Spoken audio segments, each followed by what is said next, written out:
ये कहानी है कोमोलिका और उसकी विदेशी बहू जेनिफर की। दूर एक छोटे से गांव में रहती थी कोमोलिका। कोमोलिका की दोनों बहुएं चीनी और चीनी दिन भर लड़ती रहती थी छोटी छोटी बात पर।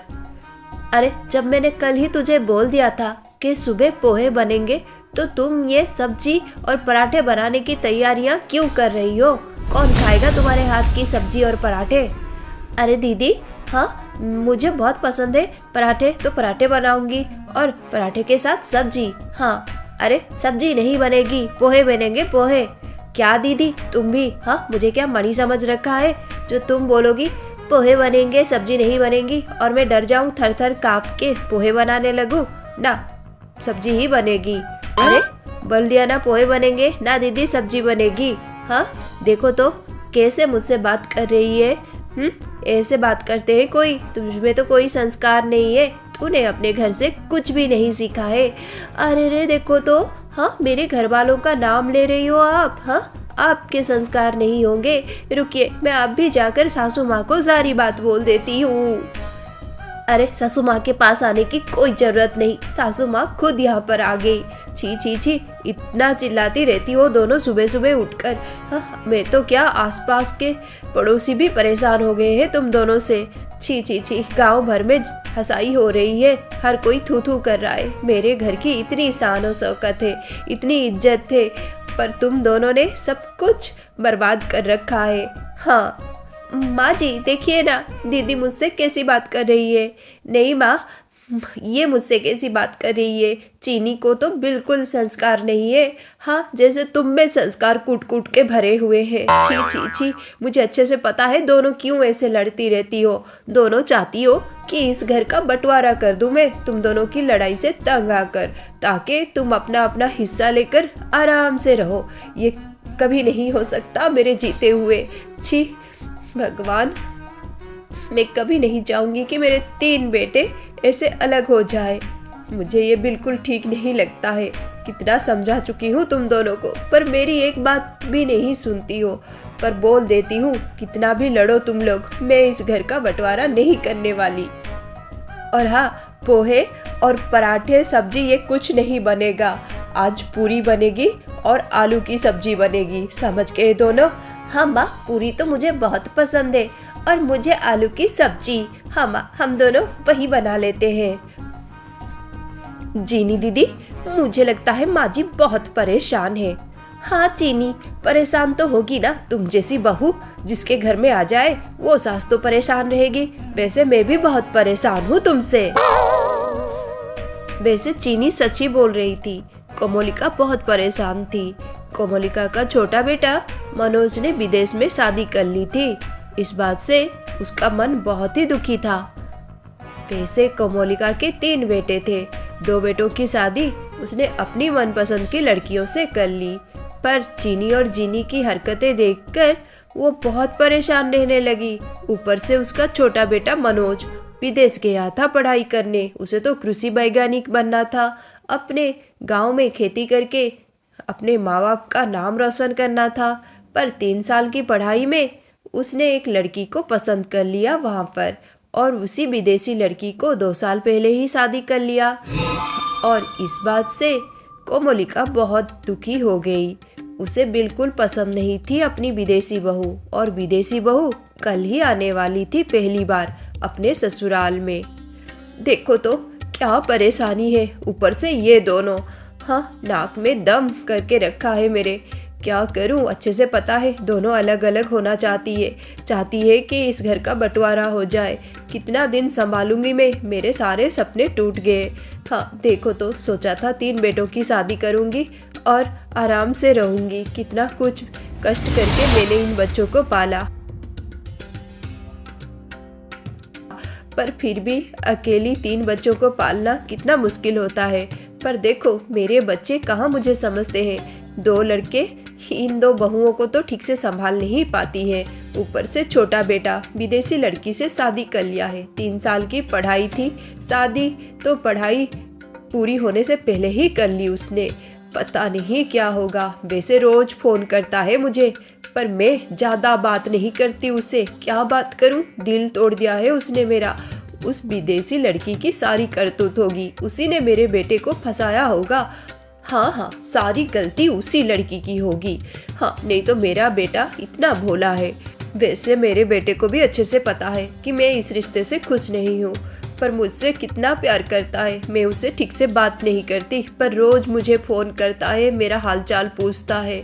क्या करूँ, दिल तोड़ दिया है, क्या बात करूँ उससे मैं। हाँ, पर वो लड़की, उसे तो कभी माफ़ नहीं करूँगी। और उस दिन जब मेरा बेटा मुझसे फ़ोन पर बातें कर रहा था तो पीछे से क्या बोल रही थी, चलो ना शॉपिंग पर चलते हैं। हाँ, बर्दाश्त ही नहीं कर पा रही होगी वो हम सबको, विदेशी लड़की कहीं की। क्या करूं, वैसे मेरा बेटा कल अपना पढ़ाई ख़त्म करके गांव आ रहा है, वो लड़की भी आ रही है। हाँ, अब तो बहू बन गई है। क्या करूं उसे, मैं तो बर्दाश्त नहीं कर पाऊंगी। वैसे मुझे नहीं लगता वो लड़की यहाँ रह पाएगी। वो तो मेरे बेटे को लेकर विदेश ही भाग जाएगी बहुत जल्दी, पर उससे पहले मैं उसे भगा दूंगी। मैं नहीं रहने दूंगी उसे मेरे घर में। हाँ, वो नहीं बन सकती मेरी बहू। उस दिन रात भर कोमोलिका इस तरह की बातें सोच सोच कर चैन से सो ही नहीं पाई। और अगले दिन उसका बेटा मनोज विदेश से अपने पढ़ाई पूरी कर अपनी विदेशी पत्नी जेनिफर के साथ घर लौट आया। पर जेनिफर के कपड़े देखकर चीनी और जीनी हैरान रह गई। दीदी, देखा आपने, बाबा रे, इतने छोटे छोटे कपड़े। हाँ, वो भी गांव में पहनकर चली आई है विदेशी लड़की।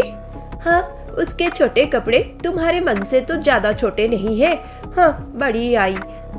आजकल ये फैशन है, फैशन। हाँ हाँ दीदी, हो सकता है फैशन। वैसे देवर जी को देखो, यहाँ जब थे तो कितने नखरे करते थे, पर अब देखो इस लड़की के इशारों पर नाचते फिर रहे हैं। वैसे दीदी, एक बात तो मैं 100% बोल सकती हूँ, ये लड़की हमारे गांव में नहीं रहेगी। देखना, बहुत जल्दी ये देवर जी को विदेश ले जाएगी। ये नहीं रहने वाली यहाँ पर। हाँ, वैसे पहली बार तुम सही बोल रही हो। मुझे भी लगता है ये लड़की हमारे गांव में नहीं रहने वाली। ये तो विदेशी चली जाएगी बहुत जल्दी, वो भी देवर जी को लेकर। ये क्या जेनिफर, मैंने तुम्हें बोला था ना, तुम पहली बार माँ से मिल रही हो, कुछ अच्छे से कपड़े पहन लेती। हाँ, ये कपड़े अच्छे हैं, मैं मना नहीं करता, और तुम्हें जो पसंद है वो पहना करो, पर माँ से जब मिल रही हो तो थोड़ी बहुत तो। क्या करती बोलिए, मुझे बहुत अनकंफर्टेबल फील हो रहा था, इसलिए मैंने कपड़े बदल लिए थे। ओह, ये कपड़े भी तो ठीक है, क्या प्रॉब्लम है इसमें? ओ जेनिफर, तुम नहीं समझोगी, ये गांव है और हर कोई तुम्हें कैसे घूर घूर के देख रहा था, पता है ना। देखो जेनिफर, माँ वैसे भी बहुत दुखी है, मैं उन्हें और दुखी नहीं करना चाहता। तुम्हें थोड़ा एडजस्ट करना पड़ेगा मेरे लिए। तुमको तो पता है ना मनोज, अगर मैं कंफर्टेबल फील नहीं करती तो वो काम मैं नहीं करती। वो कपड़ों में मैं अनकंफर्टेबल थी तो निकाल दिया। हाँ, पर एक बात बोलूं, मुझे तुम्हारी माँ जी बहुत पसंद आई। जेनिफर, अब वो सिर्फ मेरी माँ जी नहीं है, तुम्हारी भी माँ है, समझी ना। हाँ मनोज, मामा तो बहुत अच्छी है, मुझे बहुत अच्छी लगी वो। हाय मोरी मैया, देखो क्या कर रही हूँ मैं। रात भर सोच सोच कर परेशान हो गई थी कि इस लड़की को कैसे मेरे घर से भगाऊंगी, विदा कर दूंगी, यहाँ नहीं रहने दूंगी। बहू नहीं मानती हूँ मैं इसे, जो कि अभी भी नहीं मानती हूँ। पर देखो मैं क्या कर रही हूँ इस रसोई में। हाँ, उस लड़की के लिए खाना बना रही हूँ। हाय हाय हाय, क्या करूँ मैं, मेरा मन कभी नहीं बदल सकता। हाँ, जिस लड़की को मैं भगाना चाहती हूँ उसके लिए खाना बना रही हूँ यहाँ पर रसोई में। क्या करती भला। देखो तो वो लड़की, सुबह तो कुछ भी नहीं खाया उसने। ये चीनी और जीनी सिर्फ लड़ना जानती है और कुछ बात नहीं आता इनको। क्या करती। हाँ, दोनों ने जो खाना बनाया था मैं तो नहीं खा पा रही हूँ, वो विदेशी लड़की क्या खाएगी। पता नहीं वो लोग कैसा खाना खाते होंगे, मुझे तो ज़्यादा कुछ पता नहीं है, पर वो YouTube देखकर बना रही हूँ। हाँ, वैसे हमारे छोटे से गांव में कहाँ मिलेगा उस तरह का विदेशी खाना। हमारे गांव का खाना क्या कम स्वादिष्ट होता है, हाँ, और इतना स्वास्थ्यवर्धक भी। पर ये लड़की पता नहीं पसंद करेगी नहीं करेगी, इसकी क्या आदत होगी। हाँ, पर मुझे लगता है ये खाना भी अच्छा बना है। इतना सारा कुछ वीडियो तो देखा था मैंने यूट्यूब पर। हाँ, बढ़िया खुशबू भी आ रही है। चलो ये परोस देती हूँ। सुबह से कुछ भी अच्छे से नहीं खाया है वो विदेशी लड़की ने, शायद ये खा ले। हाँ, अच्छा तो लग रहा है। अरे पता नहीं ये लड़की को ये खाना पसंद आएगा कि नहीं। हमारे इस हिंदी कहानी में कोमोलिका का मन तो बहुत ही सुंदर निकला। उसके मन में दूसरों के प्रति कितना आदर भाव है, वो कितना केयर करती है दूसरों की। पर अब उसकी विदेशी बहू का दिल की बात जानते हैं, पता नहीं वो कैसी होगी। इस लड़की को ये खाना पसंद तो आएगा ना। माँ जी, ओ माय गॉड, ये तो बहुत ही ज़्यादा स्वादिष्ट है, मैं तो और खाऊंगी। हाँ बिटिया, और लेकर आती हूँ। रुकिए ना माँ जी, इसे फिनिश कर लूँ फिर और लाइएगा। माँ जी, ये तो सच में ये वो है ना दही बड़े। हाँ बिटिया, ये दही बड़े हैं। माँ जी, मैं भी दही बड़े बनाती हूँ और मैं बहुत कुछ बनाती हूँ। डोसा, इडली सांभर, बिरयानी, मच्छी करी और माँ जी मैं वेज खाना भी बनाती हूँ, पालक पनीर और पनीर पसंदा, आलू के पराठे, और मैं पानी पूरी भी बनाती हूँ। माँ जी, मुझे पानी पूरी बहुत पसंद है। और मनोज ने मुझे बोला अब मेरी मामी को भी पानी पूरी बहुत पसंद है। माँ जी, आप मेरा हाथों का पानी पूरी खाएगा ना तो बहुत पसंद करेगा, बहुत मज़ा आएगा। मैं बनाऊंगी, मैं कल जरूर बनाऊंगी पानी पूरी, हम सब खाएंगे, ठीक है। जेनिफर बहुत ही मिलनसार है। वो कुछ ही दिनों में उस घर में सबसे घुल मिल जाती है और अपनी सासू माँ से तो उसका रिश्ता बहुत ही अच्छा है। और कुछ ही दिनों में वो अपने सासू माँ का मन जीत लेती है। अब कोमोलिका बहुत खुश है जेनिफर को बहू के रूप में पाकर। माँ जी, आपके कमरे में इतना सारा सुंदर सुंदर डिजाइन का कपड़ा है। आप तो बहुत बढ़िया सिलाई करती हो। आप इन कपड़ों का डिजाइन इतना बढ़िया बनाती हो, मेरा मन जीत लिया आपने माँ जी। अरे बिटिया, जब मैं थोड़ी परेशान हो जाती हूँ तो यहाँ आकर बैठती हूँ और जो मेरे मन में डिजाइन आ जाता है मैं उसे बनाने लगती हूँ। मुझे बहुत अच्छा लगता है, मन को बहुत शांति मिलती है। ओ माँ जी, तो सिलाई करना आपका हॉबी है। ओ माँ जी, आप तो बहुत अच्छे सिलाई करती हो, सच में इतने सुंदर डिजाइन है। ओ गॉड, ये लहंगा तो मुझे बहुत पसंद आया। माँ जी, ये लहंगा आप किसके लिए बनाई हो? अरे बिटिया, ऐसे ही बनाया है मैंने। बोला ना, मुझे जो भी अच्छा लगता है तो मैं बना लेती हूँ और ज़रूरतमंदों को दे देती हूँ। मुझे बहुत अच्छा लगता है बिटिया। माँ जी, आपका दिल कितना अच्छा है, आप सबके लिए सोचते हो। सच है, आप एक बहुत अच्छे इंसान हो और बहुत प्यारी सासू माँ हो। सासू माँ नहीं बेटी, मैं माँ हूँ तुम्हारी। हाँ माँ जी, आप माँ है मेरी। अच्छा माँ जी, मैं आपको एक बात बोलूँ, मुझे ये लहंगा बहुत पसंद आया और कल तो जनवरी 26 है, मैं इसे पहन लूँ? अरे हाँ बिटिया, जरूर तुम ले जाओ, ये मेरी तरफ से तुम्हारे लिए एक प्यारा सा उपहार। माँ जी, ये बहुत ही प्यारा उपहार है आपके तरफ से मेरे लिए। धन्यवाद माँ जी। फिर खुशी खुशी जेनिफर वो लहंगा ले जाती है।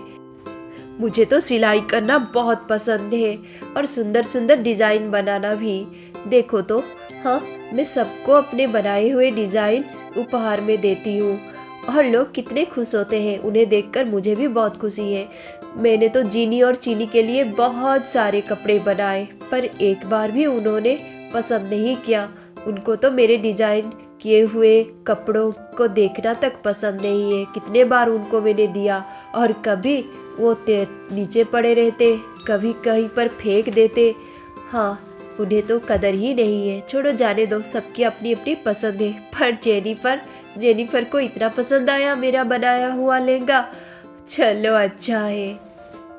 और अगले दिन जेनिफर ने वो लहंगा पहना और जेनिफर लहंगे में बहुत सुंदर लग रही थी।